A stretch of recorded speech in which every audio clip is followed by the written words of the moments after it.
Welcome back. This weekend, the nation is marking 60 years since the historic March on Washington. And these are live pictures we want to show you from Washington, D.C., where people have begun gathering there. The 1963 March was a landmark event in the civil rights movement. More than 200,000 people poured into the nation's capital to demand an end to racial discrimination.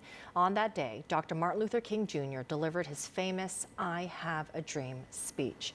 We're joined now by Dr. King's daughter, Bernice King, CEO of the King Center. What a pleasure to have you on. This rally and march on Washington, it's not being dubbed as a commemoration, but as a continuation of the fight for civil rights. When you look at how politically polarized we are as a nation today and the conversations that we're having about what did and didn't happen on January 6th, book bans, election laws, critical race theory, abortion, what would your father say about all this? Well, I think he would be challenging us to continue to, focus on trying to find a way to create a society where we can respect the dignity, worth, and value of all people, and would be pulling together strategies to deal with all of these different issues and organizing people in a way around those strategies to address them and come up with solutions that can move us to a higher plane. You know, the way in which my father fought obviously was through nonviolence. He used that as his weapon, and it was a weapon that enabled people to rally around and really focus their attention on the goal that they were seeking. And so I think those are some of the things that he would be doing today. It's just, not just challenging it, but really organizing people strategically to address each one of those issues that you just raised. Bernice, you were born the year of the march, 60 years ago, almost 60 years ago exactly. What did your mother, Coretta Scott King, tell you about that day?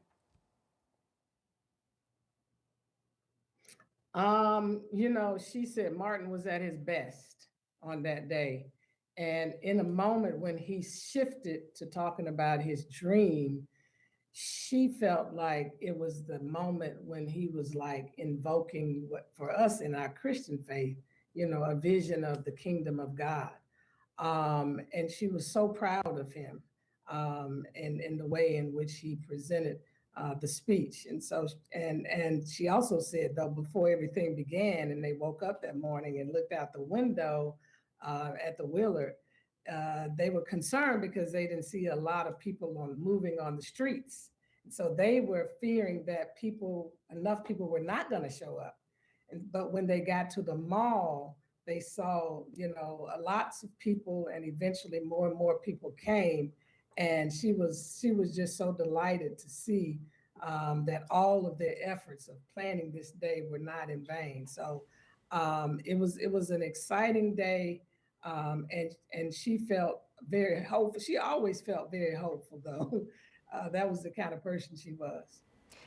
How about your hope? Again, the march was an iconic moment in the civil rights movement, but recently we've seen many civil rights being curtailed across the country, whether affirmative action or crackdown on gay rights. Do you feel like, in some sense, we're going backwards? And how much of your father's dream do you feel like we have realized?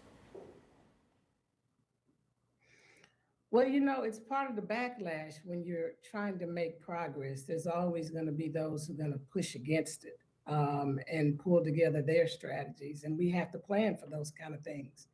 But I'm hopeful just because I know that previous generations faced difficulties. They faced moments of making, progress and then one step back. So there's something in humankind across the world that we have the ability to deal with these difficult moments and dark moments. And because I come from these ancestors, I know that we too can overcome what we're faced with now. It's going to be difficult. It's going to be challenging, but I know that this is just a moment in time. And if we continue, and that's why vigilance is important. If we continue to be vigilant, then we will get through this season and overcome these pushbacks and be able to put the right policy in place. But more important, be able to create a society where we exist as the beloved community, where we may have conflicts, but we resolve them in a way where the dignity, worth, and value of people are respected,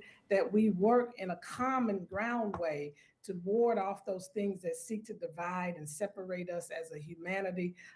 So I'm hopeful also because there's a generation like my niece and others who are determined to be a part of this freedom struggle, and we're gonna be victorious. It's not gonna be easy.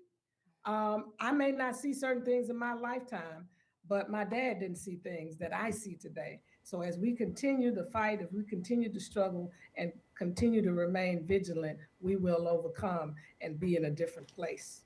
It's very uplifting to talk to you, Bernice King. Thank you so much for the conversation this morning.